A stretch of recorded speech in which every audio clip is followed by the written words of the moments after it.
everyone, welcome back to Phil's Drone Zone, and today we're going to be looking at how we can create this glitch in the matrix effect.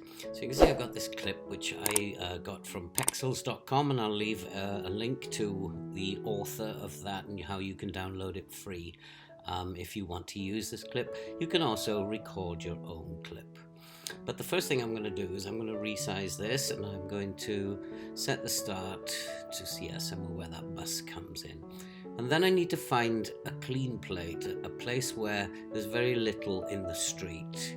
The street is empty, and that looks good enough.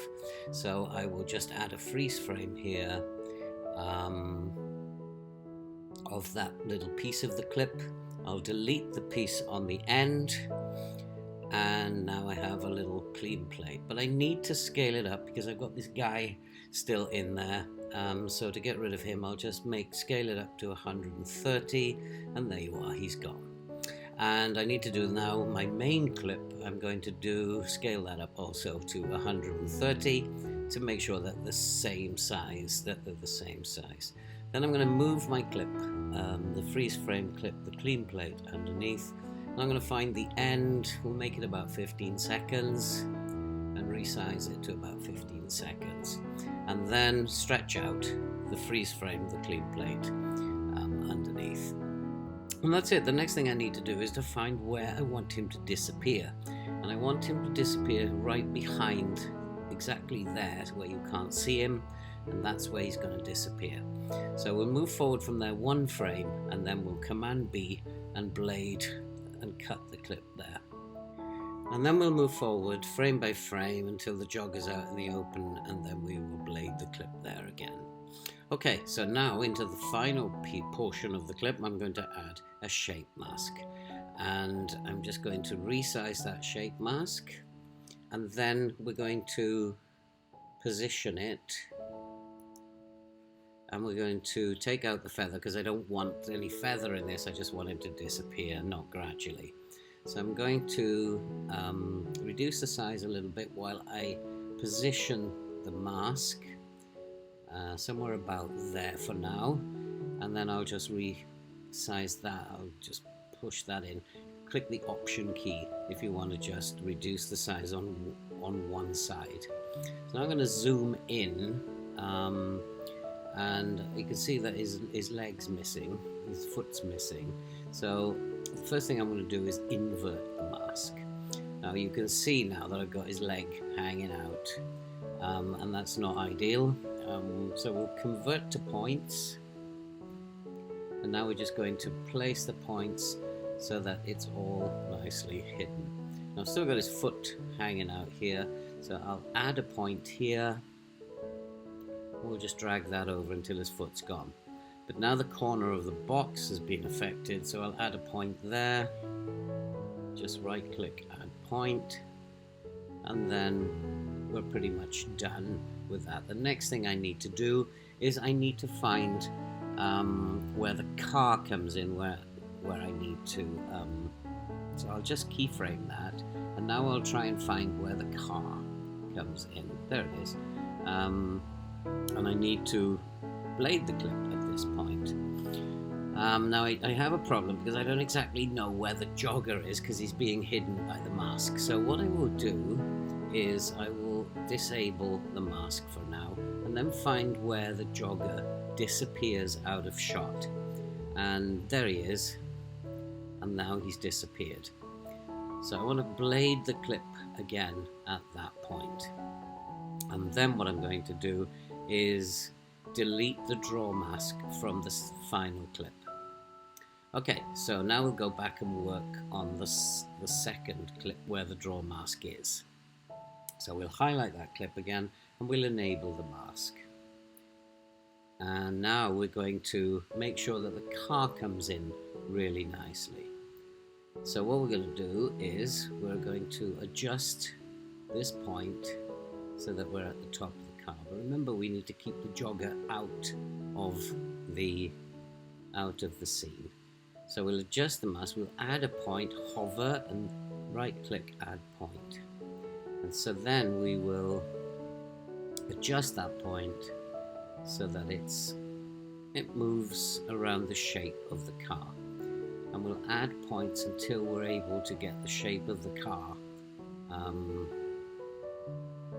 Yeah, there's another one there, and we'll add one more point.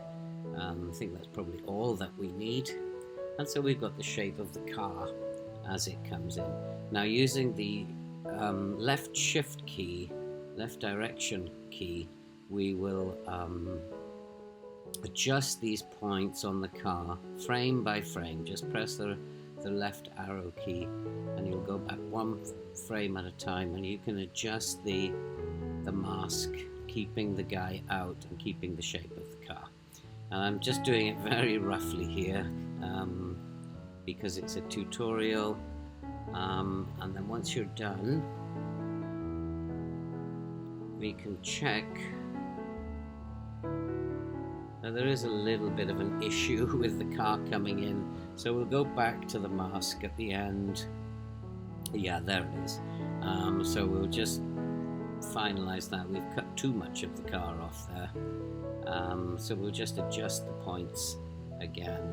Yeah, you can see I've cut far too much off there, and then hopefully that now is working just fine. So if we play that back, yeah, that looks much better. Much better. Okay, so now you've created a pretty good effect already, but he's still showing in that little section that we've got at the beginning. He's still showing in between the pieces of the motorbike, which creates a flick effect, and we don't want that, so we want to get rid of him completely. So we'll just zoom in on that little clip there, and in the first frame of that clip you can see him there.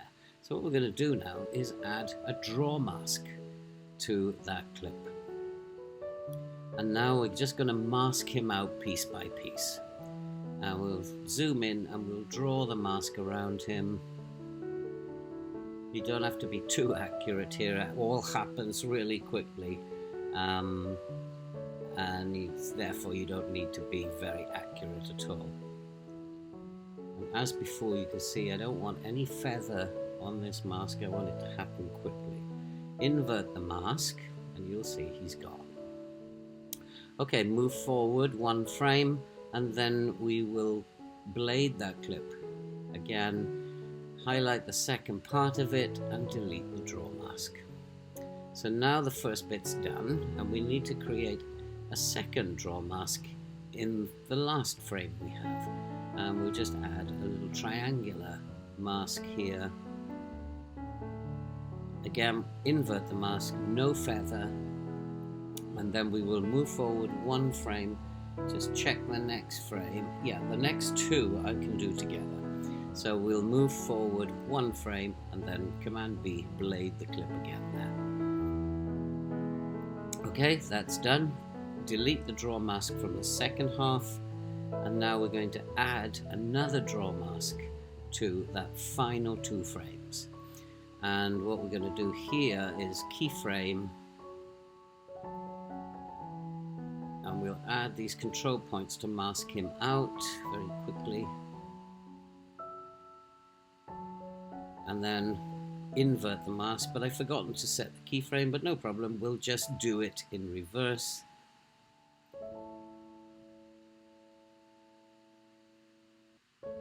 And we'll set the keyframe, and now we'll go back one frame and set the first frame. Just by moving the points around, you can mask him out in the first frame. And that's it, we're pretty much done. So now you create a compound clip, right click, compound clip, it doesn't matter what you call it, and we'll just make that into a compound clip, a single clip. We've just now created the glitch in the matrix effect. But these things always look a bit grainy, a bit old and a bit blurry, so we're going to add some effects to it. We'll add a Gaussian blur to it, but not that much. We'll bring that down a little bit. I'm not sure how much. It's really up to you how much of a blur and how much effects you want to put in. But just quickly, I'm going to add a few effects. Then I'm going to add a day into night. I can't remember where that is, so we'll just type into the box day, and then go to all, and we'll drag the day into night into the clip. I'm not sure about the blur. Maybe I'll have a little bit more blur. I don't know. It's really up to you. I'm just playing about with it at the moment. Yeah, let's do 7.5. I don't know. So what I'm going to do now is I'm going to add my final effect. Well, maybe my final effect, I don't know. But we'll add another effect. We'll go to Stylize and click that off, day. And then we'll add this aged film. Pop that into there. And that will give it a really grainier look. I'm going to reduce the amount of Gaussian blur, I think. Maybe I'll take it back to 5, what I originally had it. And then we don't want too much aged film. We're just going to reduce that down to around about 60, I guess, somewhere around about there. And we could add, I don't know, no, we won't add anything more. We'll leave it there. You can add what effects you want, but the idea is to make it look really grainy and old, like you've discovered something very old.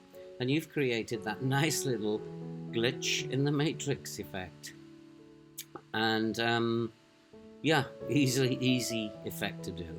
And that's it for this video. If you liked it, don't forget, give us a big thumbs up, and don't forget to hit that subscribe button and click that bell so you can stay updated for future videos. And all that remains to be said now is see you in the next video.